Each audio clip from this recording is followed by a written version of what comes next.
নমস্কার বন্ধুরা, পোর কিচেনে আবারও সবাইকে স্বাগত। আশা করছি সবাই খুব ভালোই আছেন, আমিও ভালো আছি। আজকে হাজির হয়েছি একটি অন্যরকম ভাবে পুঁইমিটুলির রেসিপি নিয়ে, যেটা গরম গরম ভাতের সাথে খেতে খুবই ভালো লাগে। তাই ভিডিওটি স্কিপ না করে পুরোটা দেখার অনুরোধ রইল। প্রথমে আমি একটি মশলা বেটে নেব। সেই জন্য শিলপাটায় নিয়ে নিচ্ছি 1 চামচ সাদা সর্ষে, 1 চামচের একটু কম পোস্ত, অল্প একটু লবণ, 3 থেকে 4টে কাঁচা লঙ্কা, অল্প একটু জল দিয়ে প্রথমে একবার আমি বেটে নেব। আমার চ্যানেলের এই রান্নাগুলো যদি আপনাদের ভালো লেগে থাকে তাহলে লাইক, কমেন্ট আর শেয়ার করে দেবেন। আর আমার চ্যানেল এখনও না সাবস্ক্রাইব করা থাকলে চ্যানেলটিকে সাবস্ক্রাইব করে বেল বাটনটি প্রেস করে পাশে থাকবেন। মশলাটাকে একবার বেটে নিয়েছি। এবার এখানে আমি 150 গ্রাম চিংড়ি মাছ দিয়ে দিলাম। এবার চিংড়ি মাছটাকেও ওই মশলার সাথে একদম মিহি করে একসাথে বেটে তুলে নেব। আপনারা তো অনেক রকমভাবে পুঁইমিটুলির রেসিপি করে খেয়েছেন, একবার এইভাবে পুঁইমিটুলির এই রেসিপিটা খেয়ে দেখবেন, যেটা কিন্তু শুধু গরম ভাতের সাথেই খেতে ভীষণই ভালো লাগবে। মশলাটা সুন্দর করে বেটে নিয়েছি। এবার এখানে আমি পুঁইমিটুলিগুলোকে একদম ছোট ছোট করে কেটে জলে ভিজিয়ে রেখেছি। এখন জল থেকে পুঁইমিটুলিগুলোকে ছেঁকে তুলে নেব। আর এখানে একটা বড় সাইজের আলুকেও একদম গ্রেট করে জলের মধ্যে ভিজিয়ে রেখেছি। এবার একটি কড়াই বসিয়ে কড়ার মধ্যে 2 চামচ সাদা তেল গরম করে নেব। আর ফোড়নে দেব 1/2 চামচ কালো জিরে আর একটা শুকনো লঙ্কাকে একটু ভেঙে দিয়ে দিয়েছি। এবার ফোড়নটা যখন 2-3 মিনিট নাড়াচাড়া করে নেব, তারপরে দিয়ে দেব পেঁয়াজ কুচি। এবার পেঁয়াজ কুচিটাকে একদম লালচে করে ভেজে নেব। এইরকম নিত্য নতুন রেসিপি দেখার জন্য চ্যানেলের নোটিফিকেশান অল করে রাখবেন, যাতে আমি ভিডিও ছাড়লেই আপনারা সবার আগে দেখতে পারেন। দেখুন, পেঁয়াজটাকে হালকা লালচে কালার করে ভেজে নিয়েছি।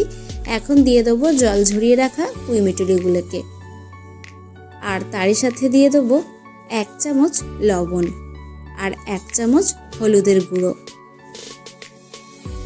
এবার লবণ আর হলুদের গুঁড়োটাকে দিয়ে পুঁইমিটুলিগুলোকে প্রায় 15 মিনিটের মতো একটু নাড়াচাড়া করে ভাজা ভাজা করে নেব। আর এইভাবে পুঁইমিটুলি রান্না করলে কিন্তু খেতে হয় খুবই সুস্বাদু। তাই আমি বলবো বাড়িতে অবশ্যই একবার এইভাবে এই পুঁইমিটুলি রেসিপিটা রান্না করবেন। পুঁইমিটুলিটাকে প্রায় 15 মিনিট ধরে আমি ভাজা ভাজা করে নিয়েছি। এখন দিয়ে দেবো গ্রেট করে রাখা আলু। এবার আলুটাকেও পুঁইমিটুলির সাথে খুব ভালো করে কিন্তু নাড়াচাড়া করে ভাজা ভাজা করে নিতে হবে। যতক্ষণ না পুঁইমিটুলি থেকে এই জলটা শুকিয়ে যাচ্ছে, ততক্ষণ কিন্তু বেশ ভালো মতো নাড়াচাড়া করে একদম ভাজা ভাজা করে নেব। খুবই অল্প সময় কিন্তু এই রেসিপিটা তৈরি হয়ে যায়, আর যার টেস্ট হয় কিন্তু অসাধারণ। দেখুন, আমি প্রায় 20 মিনিটের মতো নাড়াচাড়া করে আলু আর পুঁইমিটুলিগুলোকে ভালো করে ভাজা ভাজা করে নিয়েছি। এখন দিয়ে দিচ্ছি বেটে রাখা মশলাটা। এবার বেটে রাখা মশলাটাকেও কিন্তু খুব ভালো করে পুঁইমিটুলির সাথে রান্না করে কষিয়ে নেব।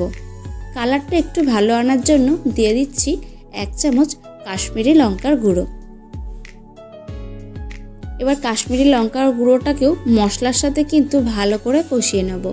আর গ্যাসের ফ্লেমটা এই পর্যায়ে একদম মিডিয়ামে রেখেই মশলাটা কিন্তু সবজির সাথে ভালো করে নাড়াচাড়া করে কষিয়ে নিচ্ছি। দেখুন, মশলা খুব ভালো করে কষিয়ে নিয়েছি। এখন আমি দিয়ে দিলাম মশলার বাটি ধোয়া জল। বাটি ধোয়া জলটাকেও দিয়ে কিন্তু ভালো করে আমি আরও মিনিট 10 মতো কষিয়ে নেব। আর এই রান্নাতে কিন্তু আমি কোনো এক্সট্রা করে জলের ব্যবহার করব না। এইটুকু জল দিয়েই পুরো রান্নাটা করে নেব। ভালো করে নাড়াচাড়া করে মিশিয়ে নিয়ে ঢেকে রান্না করে নেব মিনিট 20 মতো। ঠিক মিনিট 20 পর ঢাকা খুলে দিয়েছি। দেখুন, এখন কিন্তু তরকারিটা একদম মাখো মাখো হয়ে গেছে, আর পুঁইমিটুলির দানাগুলোও কিন্তু খুব সুন্দরভাবে সেদ্ধ হয়ে গেছে। এখন ভালো করে নাড়াচাড়া করে মিশিয়ে নামিয়ে নিলেই এই দারুণ স্বাদের পুঁইমিটুলির রেসিপিটা একদমই রেডি হয়ে যাবে।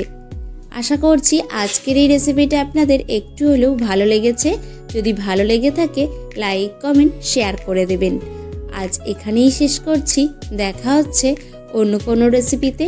ভালো থাকবেন, সুস্থ থাকবেন, পোর কিচেনের সাথেই থাকবেন।